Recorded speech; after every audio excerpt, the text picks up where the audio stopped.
Cartoonist, Kayfabe. My name's Ed Piscor. I'm Jim Rugg.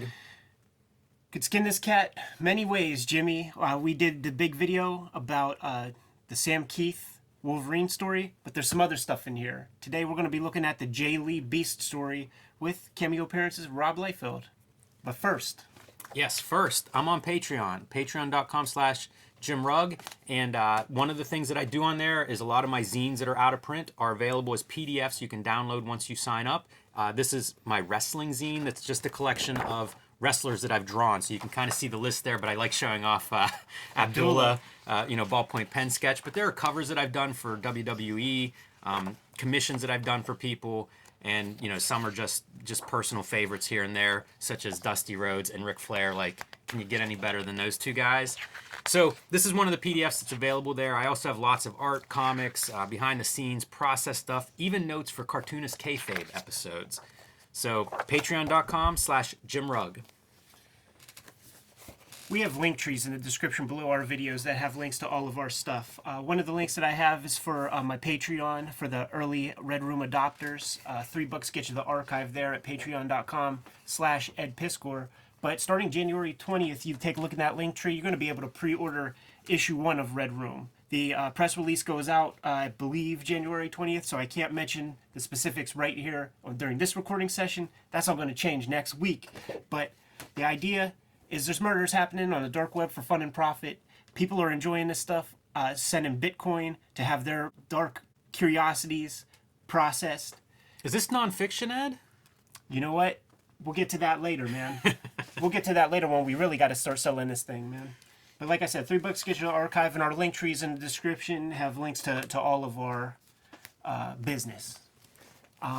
Let's jump into things, man. Jay Lee's first published work, pretty much, man, in the pages of Marvel Comics Presents, which is a magazine that would do that sort of thing. It was a good kind of AAA baseball for the enterprising new pencilers and inkers and letterers to get their little feet in the door and test their mettle. Can you make a deadline, man? If you could do 8 pages and make them snappy, maybe we'll give you a 22-page fill-in at some point.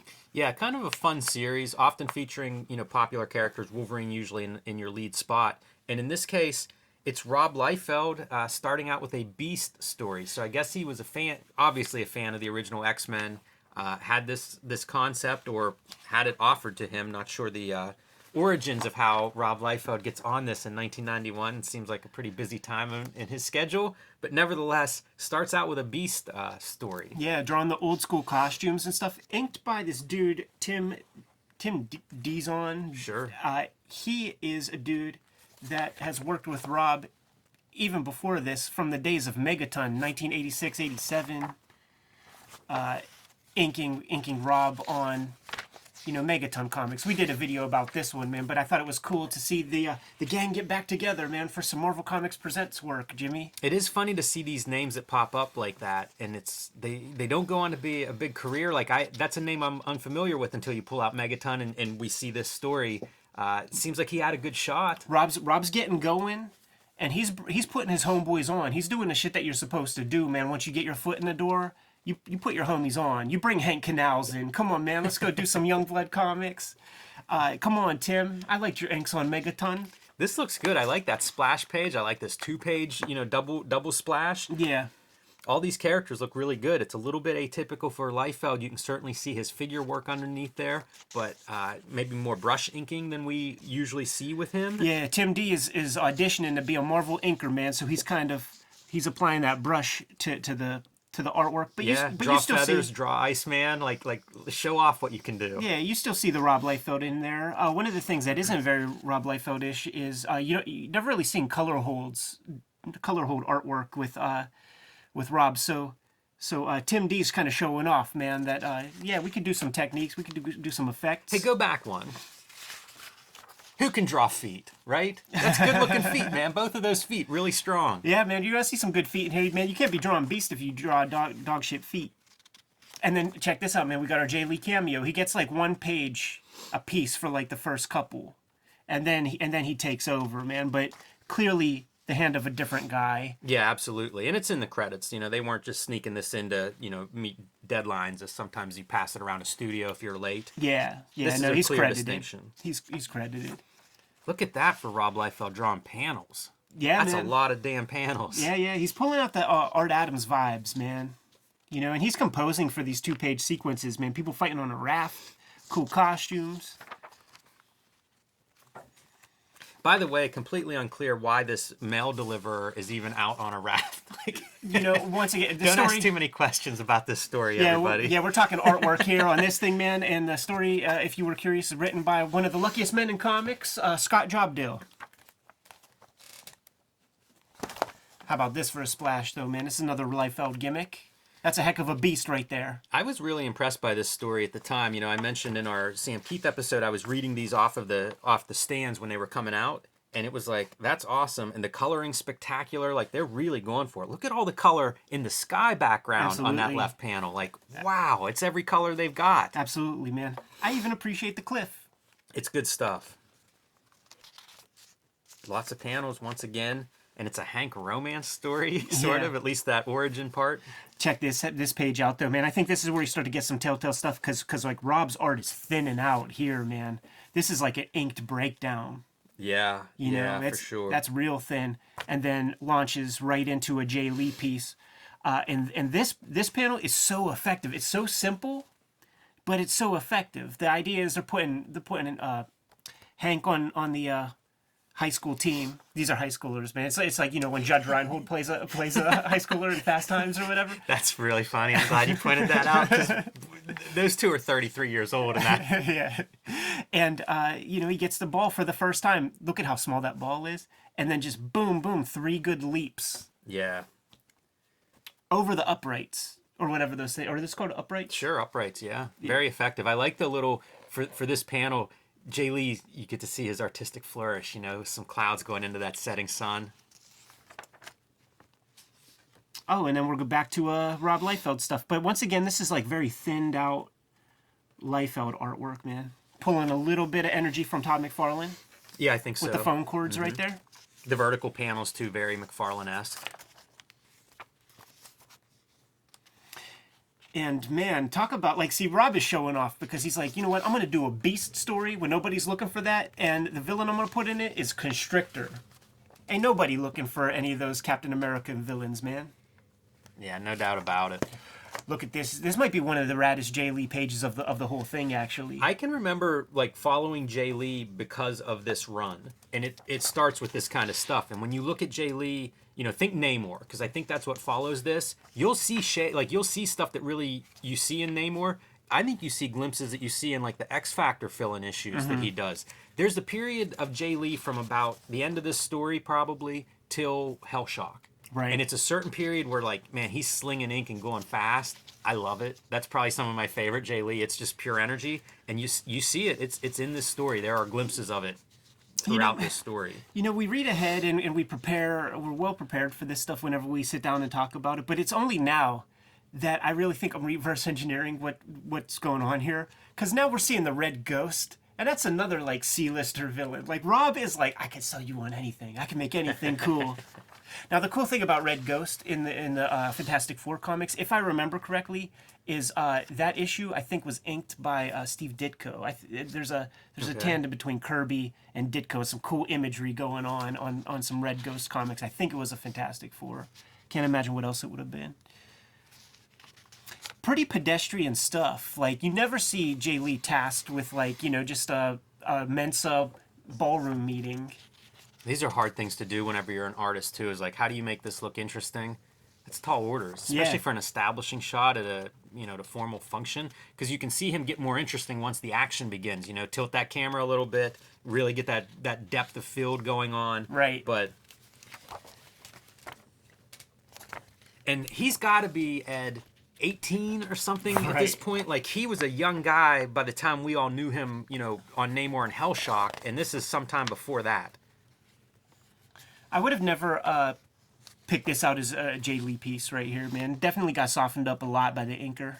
Yeah, and also Jay Lee isn't quite Jay Lee yet. You could see Jay Lee is young. energy in here. Like For sure there are glimpses, but I mean, like, figure out, like, how do you do Beast, on a splash page? yeah. Let's see him do it a year from now. It'd be a totally different drawing. But it definitely, there's a lot of Jay Lee, there are Jay Lee compositions where you'll see, like, a profile. A lot of these side profiles, sometimes a very dramatic one here and there. That's something that would carry through for many years. He's a guy who's also gone through probably 3 or 4 major styles in his career. Right. Look at that, man, being literal with the perspective and, like, taping his paper down, man, rolling off the lines, getting you that real distorted. Full Moon Zine. Yes, sir. A lot of magenta on the pages here. The magenta goes really good against that deep blue of Beast's skin. You got to wonder too what the deadlines are like for Jay Lee on this story. If the first artist is leaves the story 2 parts in, like, wonder what he's working with. Sure. Because that's something that became, while he was at Marvel, he became known for, like, sometimes doing like 9 pages a day. Right. And it's real fast stuff, obviously, but it may be that's how he started working there. That's how he worked there. Start with behind the deadline gun. We got a baby Jay Lee and we got a baby Jay Lee knife. Yes. In this comic, man, he's gonna figure out blades over time, he is. man. see our Youngblood Strike File video for proof. Jay Lee as fuck right here. That's some Jay Lee shit. Those are Jay Lee goons. I think even those silhouettes are Definitely. very Jay Lee-esque. Man, I can't believe how much the full moon does not. It's just everywhere. That's great. Really like that kind of. Wow, that's a real, like, Homage Studios, Will Sportatio type. It's Captain America from X-Men 268. Yeah. Just fill it in black and put some claws on his fingers. Oh man, these silhouettes are awesome. That stuff, you can find that in his run on Namor. That kind of thing, where Oh, it's like definitely. background silhouettes making up shapes. There will be episodes on those comics for sure. Dude, Youngblood? Very subdued Jay Lee female right here, man. The hair isn't too crazy. She's got clothes on. We're breezing through this sucker. It's all about the Jay Lee art.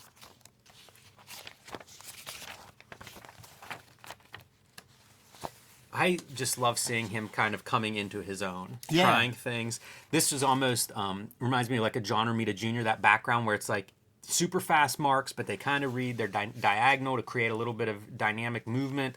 And moving on, because it's like, hey, got to get these pages out. Drawing this chapter today. That's a good page, very dynamic. That middle panel's hardcore. I think I seen this cribbed in a Youngblood comic. This exact pose. I think it's in Youngblood 0. You mentioned perspective. That first panel of him like jumping on a chandelier in the hallway, that's pretty good perspective. That's a good chandelier as well, man, because it's don't got too many of those like little crystals and stuff on there. I'd steal that chandelier. Yeah. Really strong 2-page spread here. This is Jay Lee showing, like, yeah, you guys are right to hire me. Yeah. Whoever wants to work with me next, line it up. You can see what I can do here whenever I have 10 minutes. Good stuff, though, across the spread. Not just that vertical kind of 2/3 splash, but this kind of stuff, like turning into the wereborgs. Looks good. It reads well. It's quick. I love these designs on these guys, man. Like, you work for the big two. You want to do what you can to, like, not give them your best stuff in terms of new characters and stuff that they could make toys of and give you no money on. But these are attractive guys right here. This colorist is Mike Thomas. I don't recognize that name, but when I see these panels, like, I was reading his name where I followed him from this, and that's a weird color. You Yeah. don't see that color in a lot of comics Right. at this time, and his Namor is full of that kind of coloring, so I wonder if that's the same guy. Great splash page, and this is Jay Lee, everybody. It is, like, man. He's here. Yeah, it's fun to see what the inker does with that because, we're getting these bold lines that we don't associate, but the structure Yes. of both of those everything. hands. You can find those throughout the next couple years of Jay Lee's work. Yeah. Still with the magentas, man. I'm loving that. I do like this color. Even that greenish blue, to play off of the magenta, I think is real strong. Yeah. It's an unusual color. I like this fight scene with, like Constrictor in the hallway. We cut back to this piece. This is what, the chandelier from last issue. Kind of fun to see him fighting through a hallway, fighting through a set piece. A little bit of attention to your background, just enough to make these different locations distinct. And whenever you're cutting back and forth, it reads very quickly where you're at, who you're with, and what's going on there. You get your first jobs at Marvel. You got to kind of play within their system a little bit, and you try to get a little of your shit in there, man. But you can't show and prove like too early, for fear of it's like a chilling effect, man. Your editor might be like, "No, you got to redraw that," and now you're butting up against deadlines and stuff. But as he's getting more and more issues in, he's starting to show his true self. This reminds me so much of like young wrestling stories. Cornette always talks about Jericho early on. Took a bump and he said it's like the damnedest bump he ever saw, and then he told him, don't you ever do that again unless it's on some big pay-per-view, some big moment. And that's kind of when you talk about like getting your stuff in. I feel that way with these artists. If you're really good at something or have a really great money shot in you, you do want to apply that where it can be most effective, because if you do it every page, it loses its value very quickly. And Jay Lee's full of those, man. Look at this, man. with the dancing cyborgs, man. Hey, go back to the splash pages. These splash pages are really fun. I think you get to see him showing off a little bit. I bet you he spends more time on the splashes. It's the one place where they stand out a little bit. This being a montage background as we get into the climax. I really do enjoy seeing him develop, because there are pieces that they're already here. This is what we wanted, man. We wanted our main guy to get zapped to reveal that he's a cyborg himself with like little shards sticking out of his head and whatnot. How loose is that drawing? Oh, I know. I mean, it feels Dan Greenish, like JR 2 seconds under the deadline. Got to get this in. It really does. It's hard to express how fast those marks look like they were made by the inker. If Jay Lee's kicking this thing out in a day or two, that inker's got to be like, yeah, I inked the whole thing in a weekend. Right. Yeah, the lunar cycles, I may have to give up my observation of them in Marvel Comics, because it's full moons forever. Yeah, for sure, man. Like it's a 500-page phone book you would be collected, Jimmy. And we end with a tear, because it's a Scott Jobdell comic, man. We got to get that. The tear means emotion. This was an emotional arc that Beast went on. He lost his best friend when he joined the X-Men, and he could never regain that love of his life. So sad, man. Did you know that was what this story was? Did you know this was a tear-jerking love story about Beast? Constrictor, his best man. Beauty and the Beast. With a little red ghost in there, man.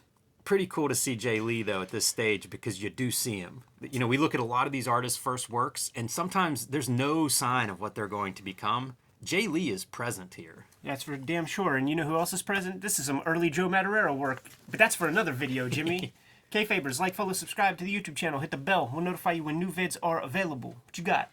Patreon.com/JimRugg. Find my early zines, out-of-print comic, PDFs, process stuff, comics, the works. So Patreon.com/JimRugg. I have a link tree in the description of the video below. Man, has my Patreon for the Red Room early adopters. $3 gets you the archive at Patreon.com/EdPiskor. But if you check out the link tree January 20th or later, you're going to be able to pre-order Red Room issue 1 on honest to goodness paper.